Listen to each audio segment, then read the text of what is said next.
the sound of bare feet dragging across cold marble. Year 89, CE. You're standing in a Roman atrium pressed against the wall with 6 other witnesses. You can't move, you can't speak. Your only job tonight is to watch. In the centre of the room, an 18-year-old girl in a bridal veil stands frozen. In front of her, something draped in dark cloth. Behind her, a physician with a bag of instruments. Beside him, an elderly woman whose grip on the girl's arm says everything. There is no escape. The girl's mother wept this morning while braiding her hair. Her final words were a warning. Do not resist. Whatever they require, do not resist. It only makes everything worse. Now the girl reaches out, pulls back the cloth, and what's underneath, carved from dark wood, polished smooth by 1,000 brides before her, makes her face go white. But here's what she doesn't know yet. The statue is just the beginning. After that comes the physician's examination. After that comes the witnessed consummation. After that comes the documentation that will mark her body as legally transferred property. Every Roman bride for 1,000 years went through this. Every Roman mother prepared her daughter with the same whispered warning. And when Christianity conquered Rome, they erased it so completely that no one today knows it ever happened. Stay with me, because what you're about to discover has been buried for 2,000 years, and by the end, you'll understand why. This is the truth about Roman wedding nights, and the ritual they tried to erase from history. If this story grips you, drop a like. It takes a second and helps us pull more voices out of the silence. Now let's go back to that atrium, back to the girl in the veil, back to the moment before everything changed. Her name was Flavia Tersa, 18 years old, daughter of a minor Roman official who had spent 3 years negotiating this marriage. The groom was Marcus Petronius Rufus, a grain merchant, 43 years old, wealthy enough to matter, connected enough to be useful. Flavia had met him exactly 3 times before this day. She didn't love him. Love wasn't the point. In Rome, marriage wasn't about love. It was contract law, property transfer, a merger of families documented and witnessed, like the sale of land or livestock, and Flavia was the property being transferred. The wedding procession that morning had been beautiful in its way. She wore the traditional flame-coloured veil, her hair arranged in 6 braids bound with wool ribbons, exactly as custom required. At the temple, priests sacrificed a sheep and examined its entrails. The omens were favourable. The gods approved. Her father signed the contracts using the ancient formula that made the union legally binding. Flavia spoke the ritual words that generations of brides had spoken before her. Ubi tu Gaius, ego Gaia. Where you are Gaius, I am Gaia. The phrase meant she was no longer herself. Her legal identity had been erased and rewritten in her husband's name. She belonged to him now, but the ceremony at the temple was just the beginning, the legal beginning. What waited at the end of the torchlit procession? In the house she had never entered, in the room where witnesses were already assembled, that was where the true transformation would occur. The crowds lining the streets sang songs as the procession passed. Not hymns, not blessings, obscene songs, explicit verses describing in graphic detail what would happen to Flavia that night. Young men shouted suggestions that made her face burn beneath the veil. Old women cackled and threw walnuts at her dress, a fertility blessing that felt like mockery. Her mother walked beside her, silent. Flavia had expected comfort, reassurance. Instead, her mother stared straight ahead, jaw tight, eyes empty. That morning, while arranging Flavia's hair, her mother had started crying. Not gentle tears, deep, shuddering sobs she tried to muffle with her hand. Flavia had asked what was wrong. Her mother's answer came in a whisper. Do not resist. Whatever they require of you tonight, do not resist. It only makes everything worse. Flavia hadn't understood. She thought she knew what wedding nights involved, the basic mechanics, the expectation of pain. She had not prepared for what was actually waiting. the procession reached the house of Marcus Petronius Rufus as the last light disappeared from the sky. The doorway was decorated with wool and greenery, 2 torches marking this as a place where a marriage would be consummated according to law. Her husband stood waiting in the doorway. Behind him, Flavia could see figures moving in the lamplight. Too many figures, far too many for a private moment between bride and groom. Marcus lifted her over the threshold.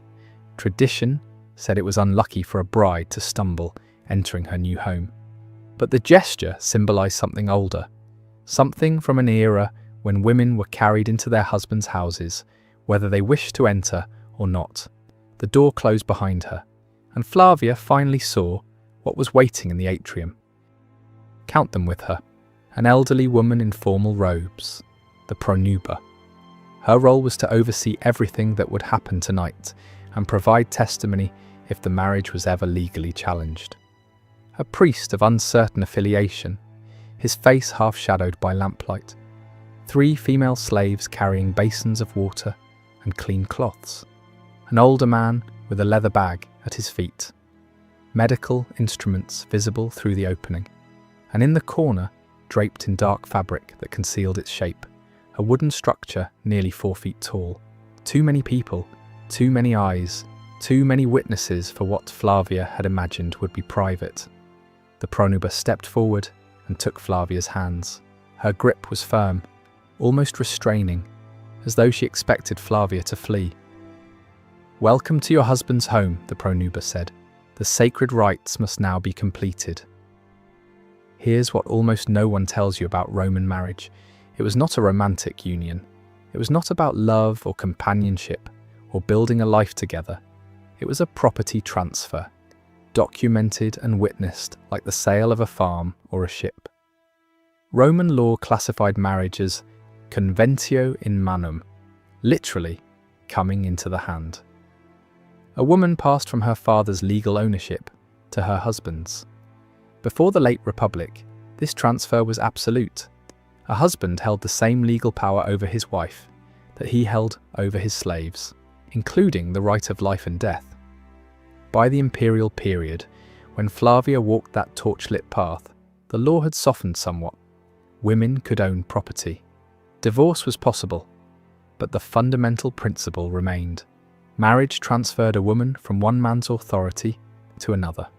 And like all significant property transfers in Rome, it required verification. Think about how Romans handled the sale of land. Witnesses observed the transaction. The property was inspected. Rituals invoked divine blessing. Boundaries were walked. Documents were sealed. Romans applied this exact logic to marriage. The bride's primary value lay in her capacity to produce legitimate heirs. Her body was the property being transferred. Her fertility was the resource being purchased. Roman law required both be verified before the transaction was complete. This wasn't interpretation.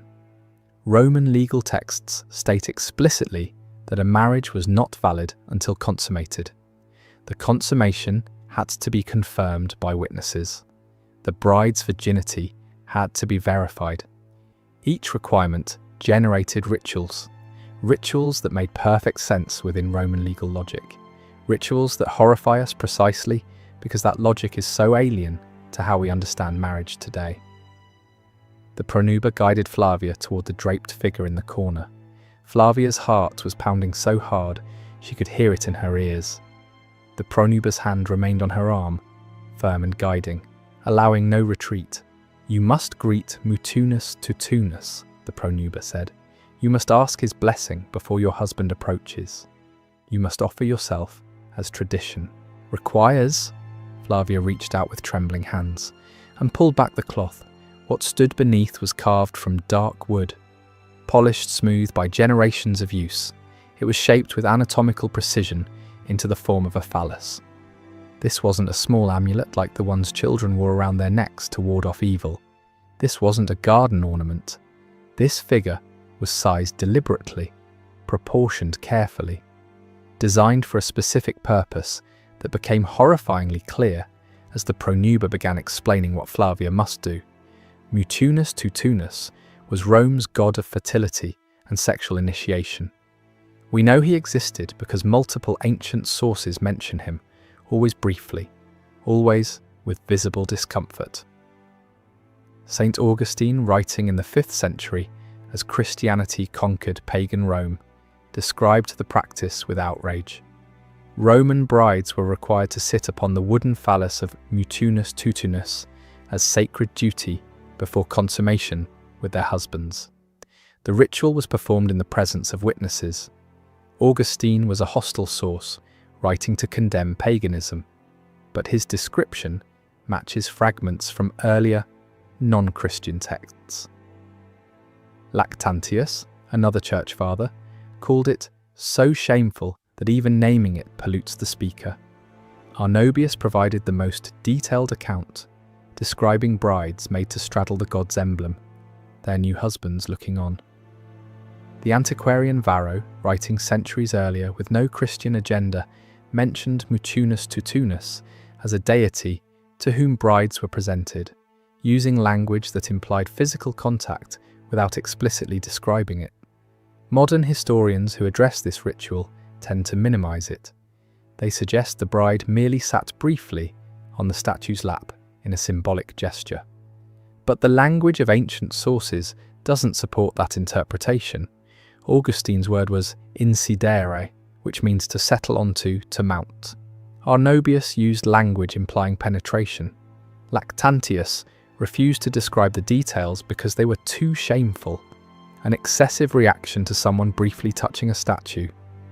The stated purpose was divine blessing for fertility. The practical purpose, which Romans may or may not have acknowledged, was something else entirely. Preparation. Breaking down resistance before the real consummation. Demonstrating absolute submission before witnesses. Conditioning a virgin bride to accept what would follow. Flavia stood before the wooden figure. The pronuba positioned her body, guided her movements, instructed her in what was required. The witnesses watched. Her husband watched. The physician waited to perform his examination afterward. And Flavia understood finally what her mother's tears had meant, what the obscene songs had been preparing her for, what being a Roman wife actually required. She could refuse, theoretically, but refusal meant disgrace for her entire family. Nullification of the contracts, return to her father's house as damaged goods. No respectable man would marry. It meant everything she had been taught about duty, honour, and a woman's place would be proven false, and she would be proven worthless. Flavia did not refuse. Think about that for a moment. An 18-year-old girl, surrounded by witnesses, facing something she never imagined, and her only real choice was obedience or ruin. I'm curious what's going through your mind right now. Drop a comment. I read every single one. After the ritual with the statue, slaves washed her in basins of scented water. This washing had religious significance, purifying her after the encounter with the god. But it was also practical, preparation for what came next. The physician stepped forward. This examination was not optional. Before any wedding involving significant property, a Roman bride underwent verification by a physician or midwife. Her virginity confirmed. Her physical state documented. The documentation became part of the legal record, establishing the bride's value. Roman medical texts describe the techniques used with clinical precision that leaves no ambiguity about what was involved. Flavia had already endured this examination once, before the wedding, to establish a baseline, to confirm she was intact, to verify she had never belonged to another man. Now, after the ritual with Mutunus Tutunus, the physician performed a second examination. This one verified the ritual had been properly completed, that her physical state was consistent with what the earlier examination established, that she was prepared for consummation. All of this occurred in the presence of witnesses whose testimony might be required if any aspect of the marriage was ever legally challenged. What strikes modern readers about Roman descriptions isn't just the invasiveness, it's the casualness. Romans didn't view these rituals as traumatic. They were simply necessary procedures for accomplishing an important legal transaction. The bride's feelings about being examined, observed, and documented were no more relevant than the feelings of a farm being surveyed before sale. Property doesn't have feelings. Property is transferred according to proper procedures. After the examination, Flavia was led to the bedchamber, prepared for consummation. The room was decorated according to tradition. The marriage bed positioned for optimal visibility from the doorway that would remain open throughout the night. Oil lamps provided sufficient light for the pronuba to observe from her position near the entrance. Slaves who would be needed afterward stood ready in the corridor. Marcus entered. He seemed nervous, which surprised Flavia. She had assumed he would be confident, commanding. Instead, he glanced toward the pronuba with something like embarrassment before approaching the bed. The pronuba's voice was formal and ritualistic. The bride is prepared. The gods have blessed this union. Let the marriage be consummated in accordance with the laws of Rome and the customs of our ancestors. Let witnesses verify the completion. Let no one question that this woman has become a wife. What followed took several hours. The pronuba observed throughout, occasionally providing instruction, ensuring the consummation was completed in ways that satisfied legal requirements. The door remained open, sounds carried into the corridor where slaves waited. Everything that happened in that bed was semi-public, part of a verification ritual designed to ensure no aspect of the property transfer could be disputed. At dawn, the physician returned for a final examination. This one confirmed consummation had occurred, that the bride was now physically changed in ways that marked her transition from virgin to wife. The examination was documented. The pronuba provided formal testimony regarding what she witnessed. The legal transformation was complete. Flavia Tersa was now a Roman wife. She would live another 40 years. She would bear 4 children, 2 sons, 2 daughters. She would manage her husband's household competently, attend festivals, honour the gods, fulfill every duty expected of a Roman matron, and she would never speak about her wedding night. Not to her friends, not to her sisters, not even to her own daughters when their marriages were arranged. Because what was there to say? It was tradition. How things had always been done. What being a Roman wife required. Her silence wasn't unusual. It was universal. Roman women didn't write about their wedding nights. Roman men didn't describe what they witnessed. The rituals were so embedded in Roman life that describing them seemed unnecessary. Like describing how one breathes. Everyone knew, no one spoke of it. This is why reconstructing these practices requires piecing together fragments. Hostile Christian sources condemning paganism, obscure legal references, embarrassed medical descriptions, archaeological evidence that only makes sense when you understand what it was designed for. The silence wasn't conspiracy, it was simply how deeply embedded these practices were. They were the water Roman women swam in, so omnipresent that describing them seemed pointless. For 1,000 years, this was what marriage meant in Rome. Generations of women experienced their wedding nights within this framework, understood their experiences through this lens, passed their knowledge to daughters in whispers that prepared the next generation. The system perpetuated itself because everyone accepted its fundamental premises. Property must be verified, transfers must be witnessed. Marriage creates legal obligations requiring documentation. Women are the medium through which families continue. The logic was internally consistent, even as it was externally monstrous. The end came, not from internal reform, but from external conquest. When Christianity transformed Rome in the 4th and 5th centuries, it brought fundamentally different premises. If women had souls equal to men, they couldn't be treated as property requiring examination. If marriage was sacred mystery, It couldn't include elements the church considered obscene. If modesty and privacy were virtues, the entire apparatus of witnesses and verification was offensive to God himself. The transition took centuries. It was never entirely complete, but in cities and among educated classes, the old ways were systematically suppressed. And the suppression included destruction of evidence. Statues of Mutunus Tutunus were smashed or buried. Texts describing wedding night practices were removed from libraries, allowed to decay, deliberately forgotten. Wall paintings depicting traditional scenes were whitewashed.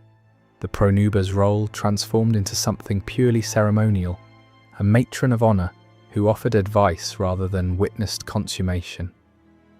Within a few generations, detailed knowledge of what Roman weddings actually involved was lost to everyone, except scholars studying fragmentary sources most people would never read. The Christians who transformed Rome weren't simply erasing embarrassing history. They were building a new civilization on Roman foundations while denying what those foundations actually supported. They succeeded so well that most people today have no idea what Roman marriage really involved. The comfortable myth of saffron veils and scattered walnuts replaced the uncomfortable reality of verification, examination, and ritual submission.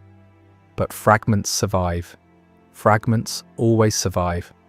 Augustine's outrage, Lactantius's shame, Arnobius's clinical descriptions, Varro's careful euphemisms. Enough pieces remain to reconstruct what happened in those lamplit rooms. Enough evidence survives to understand what Roman brides actually experienced. And enough silence surrounds it all to remind us whose stories were considered worth preserving and whose were not. Flavia Tirsa died in the year 131 CE, approximately 60 years old, a wife for over 4 decades. What did she think about her wedding night in all those years that followed? Did she remember it as trauma, as acceptance, as something in between? Did she wish something different for her daughters? Or did she accept that this was simply how things were? We cannot know. She left no writings. No Roman woman of her class did. The silence that surrounds these practices is the silence of women whose experiences weren't considered worth recording, whose feelings about their own bodies weren't relevant to the histories and legal texts that men produced. We know what was done to them. We don't know what they thought about what was done. But we know enough to understand why this history was erased. It reveals something uncomfortable about the civilization we inherited. Rome is supposed to be posed, the foundation of Western law, the model we built upon, the ancestor we claim with pride. Acknowledging what Rome actually did to its women complicates that inheritance. It suggests civilization and brutality can coexist, that legal sophistication can exist alongside systematic dehumanization, that a society can build aqueducts, write philosophy, and create enduring art, while treating half its population as property to be verified, documented, and transferred. The wedding night rituals of Rome are gone, but the women who experienced them were real. Flavia Tirsa was real. Her mother was real. Her daughters were real. For 1,000 years, generations of Roman women walked barefoot across cold marble toward wooden figures in lamplit rooms. They submitted to examinations. They endured witnessed consummations. They emerged as wives whose value had been legally verified, and then they never spoke of it again. Their silence lasted centuries, but silence is not erasure, and forgotten is not gone. They lived, they endured, they were silenced. But now, 2,000 years later, someone is finally telling their story. If this reached you, subscribe. We dig into the chapters history tried to erase, the voices that were meant to stay silent forever. Because the past isn't dead, it's just waiting in the dark, waiting for someone to remember.